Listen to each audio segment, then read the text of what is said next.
be wired to do and a chief reason for which you are living. That's the reason you're here this summer, is to not be one of those statistics. And you really have a chance not to be if you make good choices for the right reasons. Do whatever makes you happy and whatever you are particularly good at. That is where you will find success. What is happiness? Only you can answer that question. Don't let anyone else answer that question for you. When you actually like doing what you do, you'll work harder. And when you work harder, you actually have more chance for success. You find a mentor in your life. And how does that happen? Well, what I would do if I were you is I would be looking out for people in work. And it might not be your manager. I would look out for the most talented person in the company, or the person you can relate to, the person that you think you can learn from the most. I would invite that person to lunch. I'd offer to pay for lunch, even if you don't have 2 nickels to rub together. They'll end up paying for lunch, I almost guarantee it, but bring money just in case. If you go to that lunch with the right attitude and literally tell that person that you respect them and you're looking to learn and ask them to be your mentor, I guarantee you they won't say no. I guarantee you they won't say, no, I'm good. As much as it sounds like asking someone to go steady, and it feels like that when it's coming off of your tongue, at the end of the day, you gotta do it. You gotta find mentors. You can't possibly know everything at this age. So when you have a beginning of a friendship or a relationship, what do? You put effort into it, right? You actually have to give something in return to get something back. And that's the way the business world works. And so too often it's just me, take. So try to remember that this summer when you're trying to forge relationships. And even though I was dirt poor and I only had a few $100 left and I didn't know what I was going to do the next day, at the end of it I was just very excited, like this was the beginning of something huge. Don't be stubborn. Be willing to ask for help if you have a golden opportunity. Don't be afraid to ask for help. Don't let those things pass you by.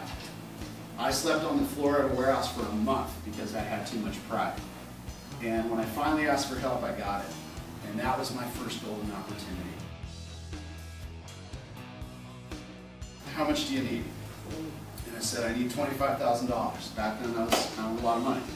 And it was 1995. And she says, when do you need it? I said, as soon as possible, yesterday. And she says, you'll have it in 2 days. That was the level of belief. I can sell to the best of them, and I couldn't get a single one of those 43 students placed by myself, despite all my efforts. And this guy, Chris Duggan, he's our participant, he comes up to me, and he's like, man, I just wish with all these resources we could do something.